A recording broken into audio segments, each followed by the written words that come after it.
And thank you आनंद भैया। बहुत अच्छा लगा क्योंकि हम एक ही इंडस्ट्री से है तो एक अपनापन लगता है जब कोई इंट्रोड्यूस करता है तो। And it's a very special moment for me. I never thought that one fine day I will be doing such kind of program when I started my career in Mumbai as a site supervisor. And all this transformation over the year has happened just because I am a Rotarian. I am being very honest with you. Since I joined Rotary in 1995, whatever I have learned in Rotary, I have tried to put it in my profession and my personal life. And all those organizations which was created in real estate agent association, that also is a byproduct of Rotary, what I have learned in Rotary. All those conferences and convention, I could do that because I have attended all the conference and convention and district assemblies in my entire Rotary journey. I have not missed a single assembly or a single conference. And whatever I have learned, I have tried to put it in my profession, and especially the four-way test. So whatever I am today, I think credit goes to Rotary. So thank you, Anand Bhaiya, for a wonderful introduction. President Gautam, Secretary Tejas, incoming President Dharmendra. Thank you for having me here today. A lot of friends from Bombay West. I must compliment Dharmendra, Gautam, and Rotarian Joshi for proposing 4 new members today. And my compliments to all of you for having this wonderful opportunity, especially to the new member. I would like to welcome Advait and Priyanka, Rahul and Kunal. You Yes, all are one quick thing. I'm sorry, we have a 5th member whom I just saw. I think Yeah, so. Anil- You Anil will be Gupta. inducting him. Yes, after Anil Gupta. after your speech. So yeah, go ahead, please. Go ahead. So my compliment and congratulations to all 5 of you. Believe me, you are fortunate that somebody has invited to, especially to Rotary Club of Bombay West, which is the second club of our district and one of the finest club. It's an example how Rotary is depicted in the society. I'm sure if you give yourself, Rotary is all about, you have been invited because you are a professional leader in your profession. So you are a link between Rotary and your profession. So whatever you learn in Rotary, take it to your profession, and you are the brand ambassador of your profession to the Rotary. This is a very simple connection, and come in Rotary for giving, for sharing. Share your experience, share your knowledge, share your resources, share your time, and share your little money for the betterment of the society. This is the one-line definition of Rotary for me, and you will enjoy it. This can be the part of your life journey, the way one should live the life. So thank you again. And today's my topic is a very, very interesting topic. लोग real estate के बिना जी नहीं सकते. अमिताभ बच्चन को KBC में जितने भी लोग आते तो उनको पूछते हैं अमिताभ बच्चन कि आप 1 करोड़ रुपया कमाएंगे तो क्या करेंगे. तो 99% लोगों ने बताया कि हम अपना खुद का एक घर खरीदेंगे. So real estate is so much important for each and every individual in our country. And I am fortunate to be part of this wonderful industry for last 30 to 35 years. So what am I going to do today is I am going to share my insight about this industry very closely. I have watched this, and the sharing which I am going to do is especially for Rotarians. You will not find this sharing in Google or any information online. So first of all, thank you Dharmendra for giving this wonderful opportunity to share my thoughts on the topic today is impact of COVID-19 on real estate in Mumbai, and what happens and what kind of opportunity we can see ahead for the future of real estate in Mumbai. So before I jump into the topic, let me take you a little back, because that will be very important for all the audience to understand why this is happening post-COVID, because uska ek preface is very important. So let me take you to 2012. Real estate in Mumbai is a leader in real estate in India. Bombay जितना professionalism real estate में दूसरे कोई city में नहीं है India में. जो भी चीज मुंबई में होती है वो बाद में थोड़े साल के बाद में दूसरे सिटी में लोग उसको फॉलो करते हैं. Real estate as a business is very very unorganised business and very very risky. One of the most riskiest business in India is real estate. Anand Bhaiya will be will agree with me कि developer जितना risk लेता है उतना दूसरे कोई profession में risk नहीं होता है. 2012 से मैं स्टार्ट करता हूं बिकॉज एक जो झटका रियल एस्टेट में लगा था वो 2008 में लगा था. जब लेमन ब्रदर बैंक्रप्सी आई तभी, और उसके बाद मार्केट धीरे धीरे संभलना शुरू हुआ। 2011-12 तक मार्केट बहुत अच्छा जा रहा था, एंड सडनली 2012 में हमारे मुंबई के म्युनिसिपल कमिश्नर नए आए, और वहां से पूरी स्टोरी रियल एस्टेट मुंबई की एक अलग दिशा में गई। वो जो कमिश्नर थे वो बहुत अच्छे थे, सुबोध कुमार। उनका थॉट प्रोसेस अच्छा था कि वो एक कंज्यूमर के लिए एक अच्छी सिस्टम सेटअप करना चाहते थे। And I am sharing this from my perspective as a real estate broker, how as a broker I could see, consumer, I could see the system, I could see the developer also. अब 2012 से जब सुबोध कुमार ने नई system लेके आई municipal corporation में, जो process थी planning की, उसमें जो चेंजेस आए, उसमें जो फ्लावर बेड और कुछ एरिया जो एक्स्ट्रा फ्री ऑफ एफएसआई मिलते थे, उसके ऊपर अचानक आके पाबंदी लगा दी। अब वो अचानक आके पाबंदी ऐसी लगी कि अगर कोई बंदा सिगरेट पीता है, हर महीने दिन का 5 सिगरेट पीता है, और डॉक्टर के पास जाता है और डॉक्टर उसको बोले कि कल से तुमको एक भी सिगरेट नहीं पीनी है, तो उसकी हालत कैसी होगी? कोई अच्छा डॉक्टर होगा तो ये बोलेगा भैया तू 5 की 3 कर, बाद में 2 कर, बाद में 1 कर, ताकि वो धीरे धीरे ग्रेजुअली उसको अच्छी तरह से ठीक कर सके। लेकिन ये जो सिस्टम आई मुंबई के अंदर, वो बिल्कुल ऐसे आई कि जैसे आपको कल से एक भी सिगरेट नहीं पीनी, and suddenly there was a havoc in the industry, और स्पेशली रीडेवलपमेंट, बिकॉज आज मुंबई के अंदर सबसे ज्यादा जो रियल एस्टेट के काम हो रहे हैं, ओपन प्लॉट्स ज्यादा बचे नहीं है, स्लम रीडेवलपमेंट, भाड़ा रीडेवलपमेंट और जो सोसाइटी रीडेवलपमेंट। और रीडेवलपमेंट में ऐसी हालत हुई कि जिन्होंने 2010-11 में जितने भी प्रोजेक्ट लिए थे रीडेवलपमेंट में, बिल्डिंग खाली हो गए, कस्टमर रेंट पे रह रहे हैं, और ये सिस्टम चेंज होने की वजह से जो डेवलपर के कैलकुलेशन थे, सोसाइटी के साथ में जो एग्रीमेंट डेवलपमेंट थे, वो सारे हेवायर हो गए। क्योंकि वो जो नया सिस्टम आया, उसके बाद में कोई भी डेवलपर के लिए वो मुमकिन नहीं था कि जो सोसाइटी को उन्होंने कमिटमेंट किया है डेवलपमेंट एग्रीमेंट में, उसके हिसाब से वो प्रोजेक्ट टाइम पे पूरा कर सके। और वहां से जो मार्केट नीचे आया रियल एस्टेट का, 2012, 2013, 2014 मार्केट धीरे धीरे नीचे जा रहा था, and there was no light, end of the tunnel, and market और खराब होते गया, बिकॉज मैक्सिमम डेवलपर ने बैंक से लोन लिए थे कंस्ट्रक्शन के।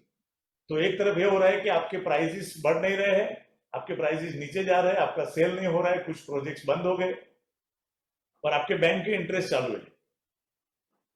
बिल्कुल ऐसा हुआ कि सारे लोगों के कैलकुलेशन गलत होने लगे, और जो डेवलपर के पास ज्यादा प्रोजेक्ट्स थे, जिनका वॉल्यूम ज्यादा था, उनके ओवरहेड्स लग रहे थे, उनकी रेंटल आपकी इंटरेस्ट रेट चल रही थी, उसकी वजह से चारों ओर से हर जगह से खींच में आने लगे।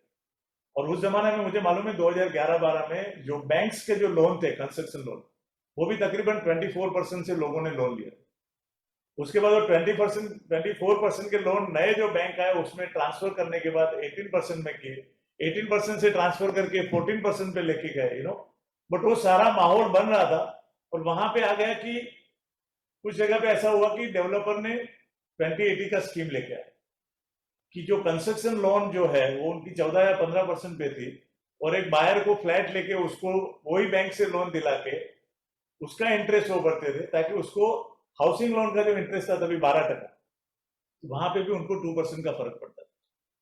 आई थिंक उस माहौल से धीरे धीरे धीरे करके निकल रहे थे, और कहां पे ऐसा लग रहा था कि 2015 में कुछ मार्केट ठीक ठाक हो रहा है, और वहां पे 2016 में सबसे बड़ा झटका आया, वो था डिमोनेटाइजेशन। आप सब जानते हैं कि रियल एस्टेट अभी भी इंडस्ट्री के अंदर, इंडिया के अंदर, we are not so organise in real estate. I think हम बहुत पीछे है वेस्ट की कंपैरिजन में। तो डेफिनेटली उसका इम्पैक्ट, क्योंकि कैश इकोनॉमी है, कुछ इंडस्ट्री ऐसी है अपनी इंडिया में, तो उसका इम्पैक्ट सबसे पहले सबसे ज्यादा हुआ, और लोगों को समझ में नहीं आया कि ये इंडस्ट्री का क्या होगा। डिमोनेटाइजेशन की वजह से बहुत सारे चैलेंजेस आए रियल एस्टेट इंडस्ट्री के अंदर। लेकिन मजे की बात यह है कि उसके बाद 3-4 महीने के अंदर मार्केट वापस रिवाइव हुआ, और थोड़ा रिवाइव हो रहा है तभी 2017 में एक दूसरा झटका आया, वो था जीएसटी का। अब जीएसटी कंपलसरी, ये ऐसा हो रहा था कि आपको हर एक लूपहोल से सब जगह से बंद हो रहा है सिस्टम के अंदर। तो वैसे ही प्लेयर थे जिन्होंने आगे फ्यूचर विजन देखा था और एक प्लानिंग के साथ में चल रहे थे, वो डेवलपर के लिए ट्रांसपेरेंसी आ रही थी। लेकिन there are hardly 5 to 10% developers in our industry who are very very formal and very very organise. 90% of the developer, उनके लिए बहुत ज्यादा चैलेंजेस बढ़ रहे थे. And then again 2017 first May को रेरा की एंट्री हुई. अब रेरा आया तो आपके साथ और तरीक सारों ओर से आप बंध गए कि आपका कमिटमेंट हो गया, आपको इस टाइम के अंदर डिलीवरी देना है. एंड जस्ट इमेजिन कि एक डेवलपर का प्रोजेक्ट है जहां पे लोन चल रही है, उसका माल बिक नहीं रहा है और आप अभी कमिटेड है कि अगर रेरा के हिसाब से आपका टाइम पे पोजीशन नहीं हुआ तो आपको पेनल्टी लग सकती है. In a way, as an industry, it was getting organized. We are moving towards the formal economy. इसकी वजह से आपको ज्यादा इंडस्ट्री में बाहर की इन्वेस्टमेंट आ सकती है, एनआरआई इन्वेस्टमेंट आ सकती है, प्राइवेट इक्विटी आ सकती है. लेकिन कहीं ना कहीं डेवलपर्स के लिए बहुत ज्यादा चैलेंजेस थी, मार्केट के लिए बहुत चैलेंजेस थी, और प्राइसेस कहाँ पे भी बढ़ नहीं रहे थे. और जो कंज्यूमर था, उनको ऐसा लगता था कि अभी मार्केट और गिरेगी, अभी मार्केट और गिरेगी. तो वो सारे कंज्यूमर एक वेटिंग मोड के ऊपर जगह देख के आते थे, लेकिन nobody was taking decision. And in 2018, 2018-19, there were little light कि अब market almost edge पे है and we are getting to bottom out. I think तभी आया COVID-19. And now before I jump into the COVID-19, let me share a story. एक real estate industry और एक बॉलीवुड, ये दो इंडस्ट्री ऐसी है ना जहाँ पे बहुत सारा एक बोलते हैं ना कि लोग मानते हैं बहुत चीज को. जैसे कोई भी डेवलपर अपना प्रोजेक्ट नया कुछ करने से पहले भूमि पूजन करता है, वास्तु देखता है, उनका एक फैमिली महाराज रहते हैं. Same is with stock market and Bollywood. तो मैं एक ऐसी डेवलपर की बात कर रहा हूँ जिसने 2014-15 जब ठीक हो रहा था तो he was planning to expand. उसको एक आईपीओ लेके आना था, ऑल ओवर इंडिया में जाके एक्सपांशन करना था रियल एस्टेट. उसको आगे स्टोरी बहुत बड़ी दिख रही थी चाइना के बाद में. So he called his महाराज. उसको एक ही लड़का था, he was around 40, 42, 45. उसको लगता था एक ही लड़का है तो मैं जरा मेरी लाइफ देख लेता हूँ, कुंडली दिखा के महाराज को कि मेरी लाइफ जर्नी कितनी है, अदरवाइज इतना बड़ा मैं डेवलपमेंट करूँ और let me have a confirmation from the official महाराज. So he invited his family महाराज और अपना कुंडली वगैरह दिखाया. और महाराज ने 3-4 दिन के बाद आके बोला कि सर आपका तो लाइफ 75 तक है, कोई प्रॉब्लम नहीं है, you can go ahead with your future plan in multi city pan India presence. ये बंदे ने बेंगलोर, पुणे सब जगह पे प्रोजेक्ट लेने स्टार्ट किए, आईपीओ की तैयारी कर दी, आईपीओ भी आ गया. And the company was running like anything. More than 5,000 crore की कंपनी हो गई. एंड सडनली कोविड आया. और कोविड आया तो उसको भी कोविड हो गया. एंड अचानक हॉस्पिटल में एडमिट करने के बाद उनकी डेथ हो गई. अब डेथ हो गई तो बंदा ऊपर गया. ऊपर जाके उसने युवराज के पास जाके आरटीआई में कंप्लेन किया कि भाई ये कैसे हो गया, मतलब मेरा तो महाराज जो था मेरा, उसने तो मेरे को 75 की लाइफ बोली थी और आपने मेरे को 48-49 में उठा लिया ऊपर. तो युवराज के चौपड़े में आया, राइट टू इन्फॉर्मेशन तो वहां पे भी लग गया. तो उनको बुलावाया, वहां पे उनको हाजिर किया. तो उनको पूछा आनंद भाई कि भाई साहब क्या है आपका कंप्लेन. तो बोले यार आपने मेरे को गलती से ऊपर ले लिया है, मैंने तो ऑल ओवर इंडिया में पूरा प्रोजेक्ट बना के रखा, आईपीओ लेके आया और मेरा महाराज ने बोला था 75 का एज है, तो there is some mistake from your side, I want you to recheck it. तो उनको यमराज ने पूछा वहां पे कि भाई आप क्या करते थे वहां बम्बई में, आपका प्रोफेशन क्या था. तो बोला आई वाज अ बिल्डर. तो यमराज ने दूसरा कुछ देखे बिना, चेक किए बिना बोला नहीं नहीं वो ठीक है, उसमें there is no complication from our side, you go ahead, वो done, it is done, there is no change. अबे बंदा एकदम हैरान होके वहां से बाहर निकला. और बाहर निकला तो वहां रास्ते में मुझे मिल गया. मुझे देख के अननोन जगह पे कोई अपना जान पहचान वाला आदमी मिलता है तो खुश होता है आदमी. मुझे बोलते हैं अरे विनोद भाई इधर किधर. तो मैं भी उनको देख के मैं बोला सर कैसे आप कैसे हो गए यहाँ पे, क्या चल रहा है. बोले अरे यार हमने तो बम्बई में वहां पे भूल गया कि वो कहाँ पे है.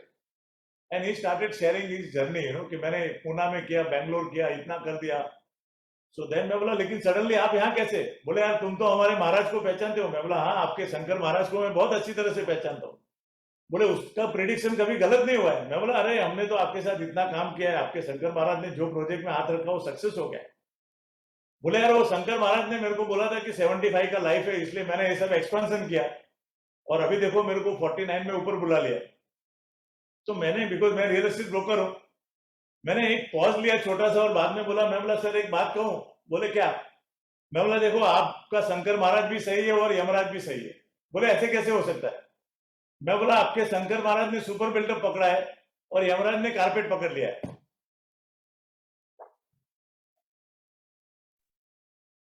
So this is what broker can see, जो nobody else can see.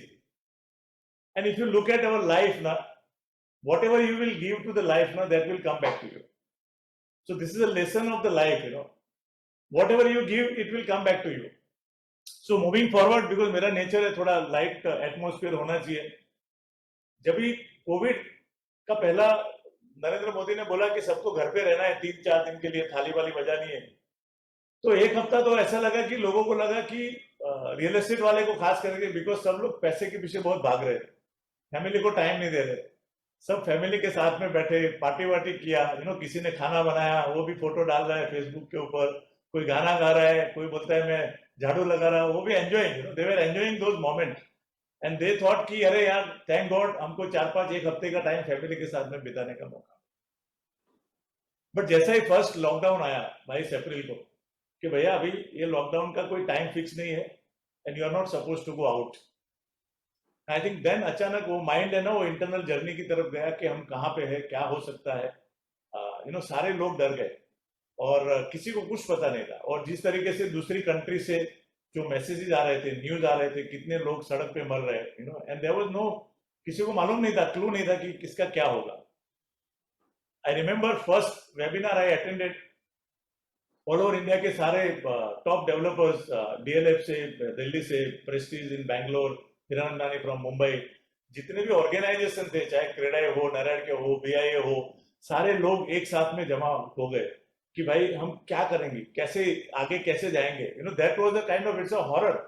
So first जो वेबिनार हुआ उसमें तकरीबन 1200 लोग थे आनंद भाई, एंड आई रिमेम्बर सारे जो टॉप लीडरशिप थे बिल्डिंग इंडस्ट्री के, उन्होंने ये एक वर्ड कहा था कि भैया कल क्या होने वाला है हमको मालूम नहीं है, तो सबसे पहले आप अपना खुद का ध्यान रखो, आपके स्टाफ का ध्यान रखो, आपके कंस्ट्रक्शन साइट पे जो लोग हैं उसकी हेल्थ के बारे में सबसे पहले चिंता की। जो पहले जो एक हफ्ते के जितने भी वेबिनार हुए वहां पे रियल एस्टेट में ये हुआ कि भाई पहले you take care of yourself, your people and your construction site workers.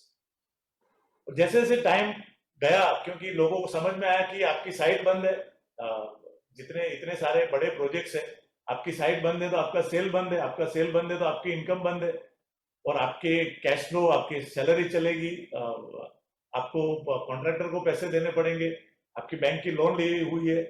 कुछ बड़े डेवलपर ऐसे हैं जिनके पूरे के पूरे प्रोजेक्ट्स रेंटल पे, जैसे आईटी पार्क्स हो गया, बड़े बड़े होटल्स है, बड़े बड़े मॉल्स है, कमर्शियल एक्टिविटी सारी बंद हो गई and nobody could think ahead कि 10 दिन 15 दिन में सामने क्या हो सकता है। एंड एवरीबडी वाज टॉकिंग कि भाई आप पहले अपना खुद का ध्यान रखो, कैसे भी करके ईयर 2020 दिसंबर तक नया कुछ नहीं सोचना है, आपके हाथ में जो है उसको बचाओ। This was the first thought. किसी ने ये नहीं सोचा था कि रियल एस्टेट इंडस्ट्री इतनी फास्ट बाहर आ सकती है। एंड देन वैक्सीन के बारे में धीरे धीरे बताना चालू हुआ एंड देन पीपल अंडरस्टूड, वो कहते हैं ना लाइफ में कि जब भी ऐसी कोई घटना घटती है आपके साथ में, तो first thing one should do is accept it. तो पहले एक हफ्ता 10 दिन कोई एक्सेप्ट नहीं कर रहा था कि क्या हो रहा है हमारे साथ में। 10-15 दिन के बाद everybody set together and accepted कि boss there is a problem, accept it, now what are the ways and means we can go out of this, how can we revive? And then all the developers, top industry leaders started interacting with the government कि हमारे साथ क्या क्या challenges आ सकती है अगले 2 महीने 3 महीने के अंदर, how can government support, and those dialogues started। और वहां पे ऐसा हो गया कि then they thought कि टेक्नोलॉजी, जूम, वो बोलते हैं ना कि every challenges will bring you some opportunity in life। हमारे साथ भी ऐसा हुआ, लोगों को जूम तो पहले से था, 3-4 साल पहले से इंडिया में, लेकिन किसी को मालूम नहीं था कि what zoom can do for in your life and in your business. So zoom एक प्रोसेस सिस्टम हो गया फैमिली के अंदर। Zoom became part of your company. Every day morning से सब लोग प्लान करते थे, आज 3 सेमिनार ये अटेंड करना है, ये वेबिनार अटेंड करना है। People started taking knowledge. and slowly they could understand that your customer is there. और सबसे अच्छी चीज क्या हुई, वर्क फ्रॉम होम स्टार्ट हुआ वहां से. That was a new terminology for real estate, WFH. और लोगों को लगा कि घर के बैठ के काम कर सकते हैं. अब ये 3-4 महीने के अंदर ये रियलाइजेशन आने के बाद लोगों को ये चीज समझ में आ गई कि सबसे इंपॉर्टेंट चीज अगर लाइफ में आपके पास कुछ है तो स्टॉक में जो पैसे है वो नहीं है, आपके बैंक बैलेंस में पैसे है वो नहीं है, आपका खुद का घर है. सो जो लोग 2014, 15, 16 से घर देख रहे थे और डिसीजन नहीं ले रहे थे क्योंकि उनको लगता था कि मार्केट और गिरेगा, and in 2018, 19 they have just started finalizing few homes. They were giving some offers, but developer को तभी वो परवड़ता नहीं था वो प्राइस में. So there were a lot of gap in their offer and developer offering. And then came COVID.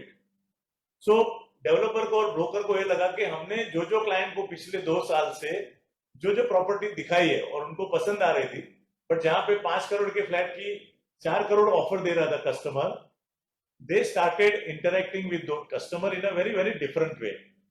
So their first communication went to the customer is about their having a good time. Are they okay? Are their family is fine? Those kind of messages started with the customer. Then a one-to-one call हुआ, then video call started, and then technology came. अब जो customer ने पहले से जो projects में flat देखे थे, and then you must have heard about government coming in, and SDFC chairman Deepak Parekh came and he said if developer don't sell their ready product with a discounted price at this point of time, there can be problem in the entire industry. जितने developers ने 90% of the developers have taken a bank loan, and they understood that the first thing they should do is whatever ready stuff they have to sell it now and at whatever price they get, because there was a challenging of the cash flow. So that period started because वो customer जिसने already flat देखा हुआ है, उसने project already identify किया हुआ है, even though there was a lockdown, he or she doesn't require to visit the site. He or she only has to see the plan and the particular flat and the pricing. So those transactions started happening online, because the trust was there, the commitment was there. The most important thing was the prices. And believe me, जैसे first lockdown थोड़ा open हुआ, I think it was in the month of May, June, people started buying, and that was the time all the consumers who bought the flat between June and September, they got the best transaction in real estate in their life, especially in the last decade. That was the time developer was ready to sell it out at any price. What they wanted was the immediate money for the cash flow of their company, for the construction activity, for the bank rate interest. So this was the first stage, and from there, developer also got confidence कि अब vaccine की बातें आ रही है, vaccine was on the way, and then they could see the light. And suddenly then came the second lockdown after 3 months. वापिस थोड़ा challenges आया. Second lockdown में ये हुआ कि under construction projects को काफी challenges आए, because nobody wanted to put money and wait for 2 years, 3 years, because सबको डर लग गया था कि कोविड मुझे भी हो सकता है. So why should I put my money for the under construction project?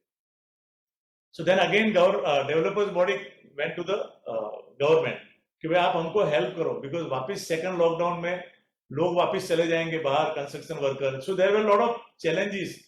So government came, and the first thing which I think Maharashtra government led with this industry in the India, they came and they said कि from October to 2020 to December 2020, instead of 5% stamp duty, customer has to pay 2% stamp. I think that was the biggest boost, according to me, to invite and attract customer to buy the flat. एक चीज दूसरी समझने जैसी है कि real estate industry is supported by another 250 industry. Government को ये मालूम था कि अगर रियल एस्टेट इंडस्ट्री में थोड़ा पुश आता है तो बाकी के 250 इंडस्ट्री उसके ऊपर चलती है. So that will help economy to move forward. Third thing, दूसरी एक अच्छी चीज हुई कि हाउसिंग जो फाइनेंस कंपनी है, उन्होंने भी जो 2018-19 पे रेट ऑफ इंटरेस्ट 12% थे, उसको कट करके 10%, 9.5%, 9% करके ग्रेजुअली उन्होंने, because they also saw a lot of opportunity in the business growth in housing loan. Not only that, all housing company went online. आज आपको बैंक लोन सैंक्शन करने से लेके डिसबर्समेंट करने के लिए आपको आपके घर से बाहर निकलने की जरूरत नहीं है, because technology, I think this was a better thing because of the Covid. They learned, they went out of way and they tried and tested the technology, and which is now very, very useful for the entire industry. And there was a huge, sale in the time of October to 2000, October to December 2020. That was another good time for all the buyers who have, taken the flat during that particular time. Not only they got 3% rebate in stamp duty, but also they got the best price from the developer. Because second के बाद developer अभी भी डर में थे कि वापस third आ सकता है, बिकॉज आपका वैक्सीन अभी भी ऑन द वे है. And after the December when stamp duty became 3%, until that time, there was a news of vaccine, and housing loan rate also were going down. So there was a good time coming in for real estate industry. From January to March, I think there was a huge, if you look at the data of the stamp duty registration counter, the amount which they collected even after reducing the stamp duty, which was more than the data of 2019. So you can imagine what kind of inquiry started, and the importance of the home, वो customer को एक समझ में आया, हर एक इंसान को, कि घर कितना इंपॉर्टेंट है. और मजे की बात यह भी है कि लॉकडाउन के पहले सारे डेवलपर छोटे फ्लैट बनाते थे, क्योंकि प्राइसेस ज्यादा थी, इकोनॉमी उतनी ठीक नहीं थी, और लोग बजट के हिसाब से घर ढूंढ रहे थे. अब लॉकडाउन के बाद में, और तभी जितने हाई एंड जो लग्जरी सेगमेंट में अपार्टमेंट बने थे, वो सारे अनसोल्ड इन्वेंट्री बहुत ज्यादा थी साउथ मुंबई में खास करके, not only in south Mumbai, across the country. High and जो रेसिडेंशियल अपार्टमेंट थे वो नहीं बिक रहे थे. लॉकडाउन के बाद में सेकंड जो आया जनवरी से मार्च 2021, उसमें मैक्सिमम ट्रांजैक्शन आपके लग्जरी सेगमेंट में हुए, क्योंकि जिनके पास पैसा था, सबको एक रूम एक्स्ट्रा चाहिए था कि कल वापस लॉकडाउन आ सकता है, वर्क फ्रॉम होम अच्छी तरह से होना चाहिए. So as far as the residential market goes, that was a very, very good time for the industry, and it has really grew in these 3 months. इसकी कंपैरिजन में when we look at commercial activity, commercial was a very, very challenging during the COVID time. आपके retail mall सारे बंद हो गए, retail shops बंद थे, only essential services चालू थे टिल मार्च 2021. उसकी वजह से बहुत सारे रेंटल, इसका जो इम्पैक्ट हो, मतलब मल्टीपल इम्पैक्ट हुआ है. आप एक इन्वेस्टर है, इंडिविजुअल, आपने कोई एक कमर्शियल स्पेस ली है और उसको रेंटल पे दी, और जो रेंट आता है उसके यील्ड के हिसाब से you have taken a loan from the bank, और आपका इन्वेस्टमेंट प्लानिंग ऐसा था कि मेरा रेंट आएगा और सामने बैंक का इंस्टॉलमेंट में चला जाता है. But suddenly that tenant was not able to, because उसका दुकान ही खुला नहीं है, तो he was not able to pay you rent. और कोई भी एग्रीमेंट के अंदर ये ऐसी कोविड का कोई क्लॉज था नहीं किसी के एग्रीमेंट में. So there were lot of challenging in negotiating those deal. बहुत सारे लोगों को फाइनेंशियल प्रॉब्लम आया. उसकी वजह से कमर्शियल मार्केट एक टाइम पे सितंबर अक्टूबर में, there were lot of very, very distressed commercial assets which was available in the market, and those people who thought long term, बहुत सारे IT कंपनी बोला हम तो 90% TCS से 90% of our workforce will work from home. ज्यादा करके IT companies घर से काम करने लगे, एंड उन्होंने सोचा नहीं था कि हिंदुस्तान है, और हिंदुस्तान के लोग बहुत इमोशनल होते हैं, और मुझे ऐसा लगता है कि ये लॉकडाउन अगर ज्यादा चलता था तो हमारे वहाँ डाइवोर्स के केसेस बढ़ जाते थे, बिकॉज एक लिमिट से ज्यादा आप घर पे रह के काम नहीं कर सकते हिंदुस्तान में. और secondly, not every employee have that kind of space and internet connectivity at their home. It is very challenging to work from home if you don't have that facility. एक आपको फैमिली की प्राइवेसी चाहिए, and so there were lot of challenges from that front also. But जिन्होंने सितंबर के आसपास commercial में distress में इन्वेस्ट किया है, there is lot of opportunity coming for that. But slowly now we are out of that. Slowly everything is coming back to normal. Malls are also opening. Commercial activity is coming back. Day before yesterday, TCS announced that now 90% of the employees are supposed to come in the office. So ये बोलते हैं ना, हम अपना स्मशान में जाते हैं तो एकदम वैराग्य आ जाता है. तो हमारे साथ भी कुछ ऐसा ही हुआ है. कोविड में जब थे लॉकडाउन में तो बहुत अच्छी अच्छी बातें करते थे, लोग बोलते थे पैसा क्यों कमाना है, इतना है, उस बहुत है. एंड सडनली जैसे जैसे लॉकडाउन खुल रहा है, लोग वापस वर्क फ्रॉम होम को बोल रहे हैं, वापस ऑफिस जा रहे हैं, वापस पार्टी कर रहे हैं, वापस लोगों को मिल रहे हैं. And I think we can see that again that enthusiasm is coming back to the real estate industry. Another thing from Bombay perspective, Mumbai perspective, government ने और एक अच्छा step लिया because there were a lot of projects of redevelopment which was stuck due to Subodh Kumar new regime which changed a lot of things. अब premium इतने ज्यादा बढ़ गए हैं कि रीडेवलपमेंट को सस्टेन करना मुंबई के अंदर बहुत डिफिकल्ट था. So 80% of the project which was started in 2011-12 were stuck. बहुत सारे डेवलपर आउट ऑफ बिजनेस हो गए थे. They didn't have money. There are few developers who are behind the bar, and customers are on the road. उनका घर खाली हो गया, उनको रेंट नहीं मिल रहा है. So government also came for the help of those consumers, and they said कि okay, from 1st of April to 31st of December, जितने भी प्रीमियम्स जो चार्जेस है डेवलपर के लिए, उसके अंदर उन्होंने 50% डिस्काउंट किया. So I think this has come as a huge relief for not only for the consumer of those redevelopment unconstructed project, but also for the industry leader कि वो नए प्रोजेक्ट के लिए अंडर कंस्ट्रक्शन नया project start कर सकते हैं. As far as the data goes, अभी तक 90% of the ready inventory is already sold. So if you go in the market now with a good budget, there is no good ready inventory available in the market. So now slowly people are moving for under construction project जो 6-8 महीने 1 साल के अंदर position है. And now they have confidence because before December there are huge lineup for the under construction project because of this 50% discount in the premium, which will help developer to sell those projects at a reasonable price and earn money. So that is helping those developers who are stuck in the cash flow. I think एक थोड़ी जगह बन रही है industry में एक सांस लेने की, जिसकी वजह से by the end of the December we will see that there is a good time coming for real estate industry. At the same time, let me tell you one thing, but there are still those developers who are not ethical, who don't think of the customer. I think they will be out of the market. According to me, 4 out of 10 developers are already out of the market because of their wrongdoing, because they never thought about the customer, they never went according to the law. उन्होंने bank से भी पैसा लिया है और private investor से भी पैसा लिया है. I think those people are absolutely out of the market. And now, moving ahead, there are good opportunity coming for all. So if you are a consumer, I think this is still the best time to buy your home.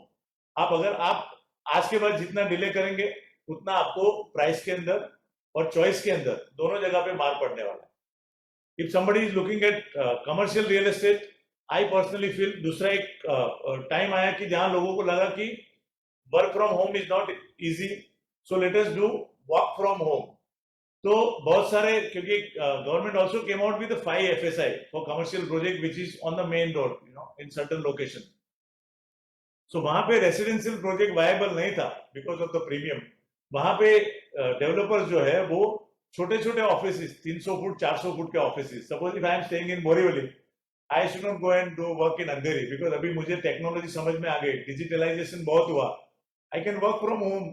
मेरे बोरीवली में एक छोटा office लेके काम कर सकता हूँ. Why should I waste my time all the way to go to Andheri. तो छोटे छोटे ऑफिस के तकरीबन पिछले 8 महीने के अंदर there are 25 projects which was launched and which was successfully sold because 300-400 foot के ऑफिस बनते नहीं थे. तो वो एक नया मार्केट क्रिएट हुआ, work from home. So I think this is going to be very good opportunity. These are new innovation which is coming in the market. As far as the big ticket size, like corporates and IT parks, big commercial complex, I think people have started moving. A lot of corporates coming in. One of the biggest opportunity came during the lockdown was the e-business. Amazon, Flipkart, जितने भी online business करते थे, सारे लोगों को बड़े बड़े warehousing and logistic park लगते थे. So I think that was the only one business which grew tremendously in last 2 years. और उसकी आगे अपॉर्चुनिटी बहुत ज्यादा है बिकॉज जो बड़े बड़े इंडस्ट्रीज है वो चाइना से because of some problem they are diverting to India. So I think Indian, if you are an investor, you should look for logistic and warehousing, which is going to grow for another 5 to 10 years tremendously. Commercial, according to me, by December 22, you can see once again commercial bouncing back and will come as a normal. You will not find even today AAA plus all the AAA plus buildings in India. You don't get vacancy in those kind of projects. So I think for me, moving ahead, there are good opportunity for developers. But only thing is, as I said, RERA has come. There are a lot of formalization, a lot of transparency coming in, a lot of fund coming in. NRI is now coming back to India because of COVID.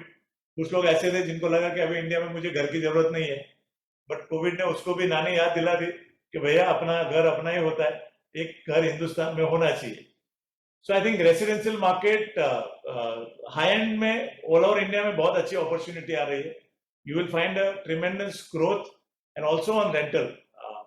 So these are few opportunities I can see. As far as the challenge is concerned, there are few challenges which I personally feel, because आपका दिसंबर के बाद वापस premium जैसा था वैसा हो जाएगा. अगर मार्केट यहाँ से ऊपर नहीं गया तो it is not easy for a new developer, because if you are a developer and if you don't have your own money, आप बैंक के पैसे से इस मार्केट में नए प्रीमियम से नया प्रोजेक्ट वायबल नहीं होगा. So those days are gone now कि आप 100 करोड़ का प्रोजेक्ट कर रहे हैं और आपके पास 10 करोड़ रुपया है और आप सक्सेसफुली वो प्रोजेक्ट कर सकते थे. I think in today's time if you want to do 100 crore project, at least you should have your own money of 50 to 60%. Then only you will be able to do those projects. Secondly, abhi bhi there is a stress in certain amount of developers. अभी भी 60 to 70% developers are under the tremendous stress in terms of banks. So I think they need another 1.5 year to clear it, and then we can see from where if there's no additional lockdown coming from COVID, because nobody knows what is going to happen tomorrow. I foresee there are a lot of opportunity in real estate. There are three most important things. One is housing loan rate of interest. Today it is 6.7%. I think this is the lowest in last 20 years. So for a home buyer, जिन्होंने lockdown में rental पे रहते थे उनको ये भी समझ में आ गया. There was a time when millennial, we were talking about millennial, they are not interested in investing so much of money because real estate was not growing for last 7 years. तो उनको ऐसा लगता था कि मैं इतना इन्वेस्ट पैसा क्यों करूं, it is better I should rent पे रहना चाहिए. But believe me, from 2022 onwards अगर आप रेंट पे फ्लैट लेते हो और आप अपना खुद का घर लोन पे लेके रहते हो, another 10 years down the line, you can see that you will have a fantastic appreciation in residential market. So it is advisable and wise to buy your own home. छोटा तो छोटा, आप थोड़ा एक स्टेशन आगे चले जाइए. ऐसा कहा जाता है कि इंडिया के अंदर कोई सोशल सिक्योरिटी नहीं है आपकी आपके लास्ट लाइफ के अंदर सीनियर सिटीजन में. Real estate has been the greatest security for you in your life. So for me, it's a great opportunity coming in ahead. A lot of transparency coming, lot of consolidation is happening. Good branded developer coming in, lot of money is chasing real estate. I think real estate is the opportunity for investment moving ahead. Thank you very much, President and all the members of Bombay West for having me here. If you have any question, it would be my pleasure to share.